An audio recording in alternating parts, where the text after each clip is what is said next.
عثمان موصلی نام خبیث نے فوراً ایک ایسا خنجر مارا ہے جو سینے کے آر پار ہو جاتا ہے، فوراً سبھی پر گرتے ہیں، آپ کی روح انور پرواز کر جاتی ہے، انا للہ و انا الیہ راجعون، ان کے جسم سے روح انور پرواز کر گئی۔ اب جناب پیروزان وہ زخموں سے چور ہو کر کے پڑے ہوئے ہیں، یہ اس طرح چور ہو کر پڑے ہوئے حضرت عون بن علی اور ساتھ میں جو ہے حضرت عباس علمدار رضی اللہ تعالیٰ عنہ حضرت عون بن علی کو لیتے ہیں اور اس کے بعد فضل بن علی کو لیتے ہیں، کہتے ہیں کہ چلو علی اکبر کو عباس علمدار نے جھنڈا پکڑایا، میرا بھتیجا نرغے میں ہے اور میرے بھائی حسن کے غلام کو ان لوگوں نے زخموں سے چور کر دیا ہے، اسد کو بھی شہید کر دیا ہے، بڑی تیزی کے ساتھ آئے اور آنے کے بعد میرے دوستوں ان کے پہنچتے محمد بن ابھی دجانہ کو دیکھا، وہ بھی شہادت کا جام نوش کر چکے تھے۔ جناب حضرت عبداللہ بن خضر بڑی تیزی کے ساتھ تلوار چلا رہے تھے، لیکن چاروں طرف سے زخم لگ چکا ہے، تقریباً 27 زخم لگے ہوئے ہیں، کہیں خنجر کا زخم ہے، کہیں تلوار کا زخم ہے، کہیں تیر لگا ہوا ہے، زخموں سے چور اپنے بھتیجے کو جب دیکھا حضرت عباس نے، میرے بھائی کا لڑکا زخموں سے چور ہے، چاروں طرف سے تلوار میرے بھائی کے بیٹے کو مارا جا رہا ہے، دل بالکل بےتاب اور بے چین ہو جاتا ہے، تلوار چلا کر کے اپنے بھتیجے کو باہر نکالا، باہر نکالنے کے بعد دیکھا کہ میرے بھتیجے کے اندر چلنے کی تاب لگی ہے، گھوڑے پر بیٹھنے کی تاب نہیں، اپنے ساتھ سوار کیا، لے کر کے چلنے لگے، جب لے کر کے چلنے لگے پیچھے سے قیحان نامی شخص بدبخت گھوڑا دوڑاتے ہوئے آیا اور پیچھے سے ایک ایسا بار کرتا ہے کہ جو ہے تو فوراً امام عبداللہ بن حسن کے پیٹھ میں تیوت کر کے سینہ کو پار کر گیا۔ جب حضرت عباس نے یہ دیکھا کہ میرے بھتیجے کو ظالم نے دھوکے سے مار دیا ہے، سیش میں آگے اپنے بھتیجے کو اپنی آنکھوں کے سامنے اس طریقے سے شہید ہوتا دیکھ کر ظالم نے اس طریقے سے دھوکے سے میرے بھتیجے کو مار دیا۔ اس کے بعد اور بھی نبی سے کہتے ہیں کہ تم ان کو سنبھالو، دیکھو بڑی تیزی میں غصے کے ساتھ واپس پلٹے، واپس پلٹنے کے بعد فوراً قیحان کے پاس پہنچے اور کہا قیحان ظالم، تو نے دھوکے سے میرے بھتیجے کو میری نگاہوں کے سامنے مار دیا ہے، ایسا نیزا مارا ہے کہ اس کے آر پار ہو جاتا ہے۔ جب نیزا آر پار ہو گیا حضرت عباس آئے پلٹے، اپنے بھتیجے کی لاش مبارک کو لے کر کے چلے، امام کے سامنے رکھ دیا اور رکھنے کے بعد کہتے اے بھائی حسین، ہمارے بھائی حسن کے صاحبزادے نے شہادت کا جام نوش کر دیا ہے۔ امام کی آنکھ میں آنسو آ جاتے ہیں، سب نے بیک زبان پڑھا انا للہ و انا الیہ راجعون، ایک عظیم قربانی اور ہو چکی ہے۔ اب اس کے بعد تھوڑی ہی لمحے میں حضرت قاسم رضی اللہ تعالیٰ عنہ آگے سامنے اور قریب کھڑے ہو گئے۔ قریب کھڑے ہونے کے بعد عرض کرتے ہیں کہ حضور مجھے اجازت دے دیجیے۔ کس بات کی اجازت؟ کہا کہ سرکار میں اجازت چاہتا ہوں میدان کارزار میں جانے کے لیے، مجھے آپ اجازت مرحمت فرما دیں۔ حضرات گرامی مہمان جب اجازت مانگی، اجازت چاہیے، امام حسین فرماتے کہ بیٹا قاسم نہیں، تم جاؤ بیٹھو، رہنے دو، ابھی مجھے جانا ہے، کہا نہیں مجھے جانا ہی پڑے گا، آپ اجازت مرحمت فرمائیں۔ امام حسین تھوڑا سا تعویذ فرما رہے تھے، کچھ تھوڑا سا وقت آپ لے رہے تھے، فوراً کیا کیا ایک تعویذ کھولا اپنے بازو پر سے، تعویذ کھولنے کے بعد اس میں ایک پرچہ نکلتا ہے، اس میں لکھا ہوا تھا اے بیٹا قاسم، ایک وقت ایسا آئے گا تمہارے چچا جان پر بڑی مصیبتیں ہوگی، میدان کارزار میں وہ دشمنوں کے نرغے میں ہوں گے، چاروں طرف سے پھنسے ہوئے ہوں گے، ایسے عالم میں بیٹا قاسم تم اپنے چچا جان پر اپنی جان کو فدا کر دینا، تم اپنے آپ کو بچانا نہیں بیٹا، ایسے عالم میں جو ہے تو اس لیے میں نے یہ تعبیر اس لیے تمہیں دے دی ہے کہ جب کوئی بڑی مصیبت کا وقت آئے گا تو کھول لینا، تو اس وقت جب تم تعبیر کھول کر کے پڑھنا تو پڑھنے کے بعد میرے لفظ جگر، میرے نور نظر، اے میرے نور نظر، اے میرے لال، تم میری باتوں پر عمل ضرور کرنا، اپنے چچا پر اپنی جان کو فدا کر دینا۔ تعویذ لے کر کے امام حسین کی بارگاہ میں پہنچے اور پہنچنے کے بعد کہتے ہیں کہ چچا جان یہ تعویذ ذرا پڑھ دیجیے۔ امام نے تعویذ کو پڑھا، آنکھ سے آنسو آ گئے کہ میرا بھائی دیکھو پہلے سے تعویذ اپنے بیٹے کو دے کر کے چلا گیا ہے کہ جب تمہارے اوپر یہ مصیبتیں آن پڑے گی، ایسے وقت میں، ایسے عالم میں، ایسے ٹائم میں اپنے بیٹے سے یہ وصیت کر کے تعویذ کی شکل میں کہ اس وقت اپنی جان کو قربان کر دینا۔ امام روتے ہیں اور رونے کے بعد جو آپ نے فرمایا کہ اے بیٹا قاسم جب نہیں مانتے ہو تو جاؤ، میں نے تمہیں اجازت مرحمت فرما دی۔ اپنے امام حسین رضی اللہ تعالیٰ عنہ کے دست مبارک کو بوسہ دیا، قدموں کو چوم امام نے تیار کیا. تیار کرنے کے بعد جو ہے تو ان کو تلوار ہاتھ میں تھما دی. آپ نے ڈھال لیا, نیزہ دیا, چلے میدان کارزار کی طرف, میدان کربلا کی طرف آئے. آنے کے بعد لوگوں نے پوچھا تم کون ہو؟ آواز دیتے میرا نام قاسم ہے, میں قاسم بن حسن ہوں, میں امام حسن کا صاحبزادہ ہوں, میں امام حسن کا لڑکا ہوں, علی مرتضیٰ میرے دادا ہیں. اتنا کہنے کے بعد آپ نے کہا کہ ہے تم میں سے کوئی جو میرے مقابلے میں آئے؟ کوئی مقابلے میں آنے کے لیے تیار نہیں تھا. ایک لشکر کی طرف آپ گھسے اور گھسنے کے بعد جو ہے تو نہ جانے کتنوں کو فرار کر دیا, مارتے چلے گئے, ختم کرتے چلے گئے. جب کافی وقت بیت گیا, آپ تھک کر کے چور ہو گئے, تو پھر میدان میں آ کر کے خاموشی کے ساتھ کھڑے ہو گئے. اور کھڑے ہونے کے بعد کہتے ہیں تم میں سے کوئی جو میرے مقابلے میں آئے, اور تم میں سے کوئی جو مجھ سے لڑے, ہے تم میں سے کوئی جو مجھ سے آ کر کے لڑ سکے, مجھ سے آ کر کے مقابلہ کر سکے. عمر ابن سعد نے چاروں طرف نظر گھمائی اور نظر گھمانے کے بعد کہا تم لوگوں پر افسوس ہے, تم لوگوں پر لعنت ہے. ایک بچہ, ایک نوجوان میدان کارزار سے کھڑا ہو کر کے تنہا اتنے لوگوں کو للکار رہا ہے, ہزاروں ہزار کی فوج ہے, وہ تنہا للکارا کہ تم میں سے کون ہے جو مجھ سے مقابلہ کرے. کچھ لوگوں نے امام قاسم کا حملہ دیکھ لیا تھا, لیکن جو بڑے بہادر تھے ان لوگوں پر کچھ اثر نہیں پڑا, کیونکہ وہ تکبر, غرور اور گھمنڈ کے اندر چور تھے. عمر ابن سعد نے ارسک پہلوان کی طرف دیکھا.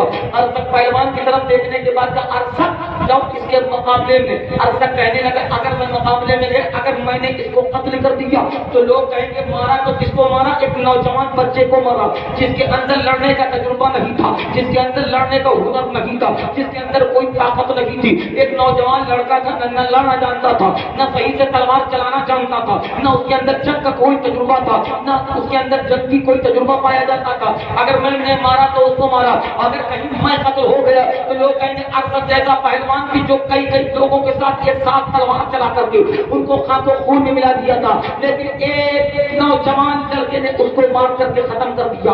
اس لیے میں اپنی بے عزتی نہیں کراؤں گا, اس لیے میں اپنی عزت پامال نہیں کروں گا. تو عمر ابن سعد نے کہا ذرا ہوش و حواس میں بات کر, اس لیے کہ ان کے دادا علی مرتضیٰ کی طاقت کو میں جانتا ہوں, تو نہیں جانتا. انہیں لڑکا مت دے, یہ ہاشمی شیر ہے, ان کے اندر علی مرتضیٰ کا خون دوڑ رہا ہے. تاکہ یہ نہ دے 3 دن سے پیاسے ہے, یہ نہ دے 3 دن سے بھوکے ہیں, بلکہ یہ تو وہ ہے, ان کا عالم یہ ہے, یہ بھوکے رہ کر بھی, پیاسے رہ کر بھی. اور ان کی دادی کا عالم یہ تھا کہ صبح میں روزہ رکھتی تھی, شام کو سائل آ کر کہتا تھا اے محمد کے گھرانے والوں, میں نے 2 دن سے کھایا نہیں, تھوڑا سا کھانا دے دیا جائے. تو روزہ کھولنے کے لیے جو چیزیں موجود ہوتی تھی ان کو دے دیا جاتا تھا.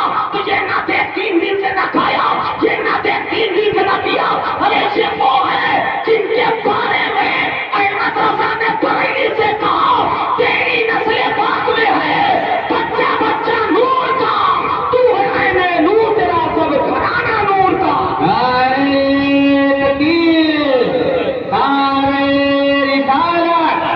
ذکر امام علی مقام, ذکر شہدائے کربلا, نعرے تکبیر, نعرے رسالت. یہ نہ دے کہ بھوکے ہیں, یہ نہ دے کہ پیاسے ہیں.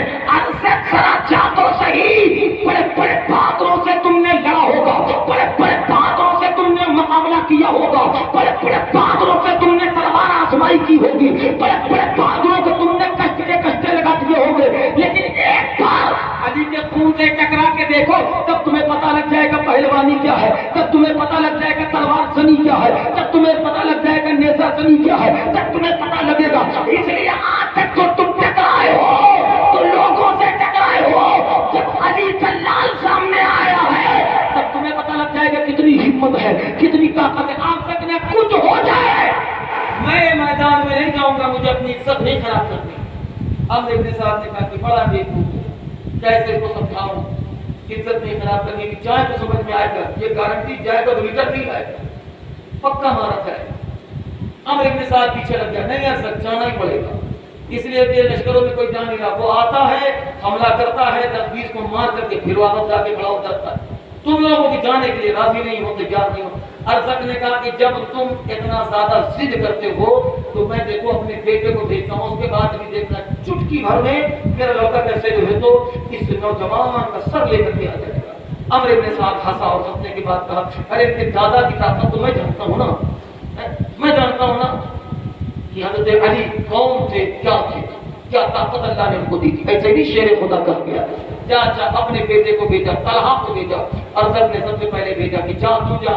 اب جیسے ہی وہ گیا، ارزق کا پہلے بیٹا پہنچا. پہنچنے کے بعد حضرات تاریخ کہتی ہے پہلے دیوار میں اس کو واصل جہنم کر دیا. سبحان اللہ، پہلے دیوار میں واصل جہنم کر دیا. اب وہ ارزق جو توحید سمجھ رہا تھا، اب اس کے اندر تھوڑی سی گھبراہٹ ہوئی، گھبرا گیا. یہ کیا ہوا؟ میں نے جو وعدہ کیا تھا، میں نے جو بڑا تکبر دکھایا تھا، ابھی دیکھنا چند منٹ کے اندر، چند لمحوں کے اندر یہ میرا بیٹا نوجوان کا سر کاٹ کر کے تمہارے سامنے لا کر کے پیش کر دے گا. نوجوان کا سر لا کر کے پیش کر دے گا. ابھی تھوڑی دیر میں خاک و خون میں نوجوان کو کروا دے گا. اس کے بعد دوسرے بیٹے کو اشارہ کیا، بیٹا تم جاؤ، میری عزت رکھ لینا، میں تمہارا باپ ہوں. تاکہ بابا جان گھبراؤ نہیں، میرے بھائی کو اس نے مار دیا تو کیا ہوا، ابھی تھوڑی دیر میں اسے جا کے دیکھیے، ابھی میں سر کاٹ کر کے آپ کے سامنے لاتا ہوں اور اپنے بھائی کا بدلہ لوں گا. تلوار لے کر بڑی تیزی کے ساتھ گھوڑا دوڑاتا ہوا میدان میں آیا. آنے کے بعد فوراً حضرت قاسم پر وار کیا. امام قاسم نے پھر ایک وار کیا، اس کو بھی خاک و خون میں دبا دیا. اب اندر سے ارزق وہاں بیٹھ کر کے غصے میں بالکل کانپنے لگا، تیش میں کانپنے لگا. ایک لڑکا مارا گیا، دوسرا مارا گیا، تیسرے کو بھیجا، تیسرے کو بھی آپ نے ایک دو بار میں مار کر ختم کر دیا. چوتھا لڑکا آیا، اہلِ بیت اطہر کو معاذ اللہ گالیاں دینے لگا، پورے پورے الفاظ کہنے لگا، گندے گندے القابات کہنے لگا. حضرت قاسم کہتے ہیں تو جو گالیاں دے رہا ہے نا، میں تیری گالی پر توجہ نہیں کروں گا، اس لیے کہ تو بڑا بیوقوف ہے. میدان کارزار میں گالی سے کام نہیں لیا جاتا، یہاں تلواریں چلتی ہے، یہاں نیزہ چلایا جاتا ہے. اگر تیرے اندر ہمت طاقت ہے تو اس زبان کو خاموش رکھ اور آ کر کے تلوار چلی کیا جائے اور مارا جائے. ابھی فیصلہ ہو جائے گا اس میں کتنی طاقت ہے. کہ تو نے میرے 3 بھائیوں کو قتل کر دیا ہے، ابھی چل سے جب میں تم سے بدلہ لوں گا، تمہیں مار کر کے ختم کر دوں گا. حضرت قاسم نے کہا میں نے تیرے 3 بھائیوں کو مارا ہے اور میں امام حسن کا بیٹا ہوں، آ جاؤ پتہ لگ جائے گا کون کسے ختم کرتا ہے.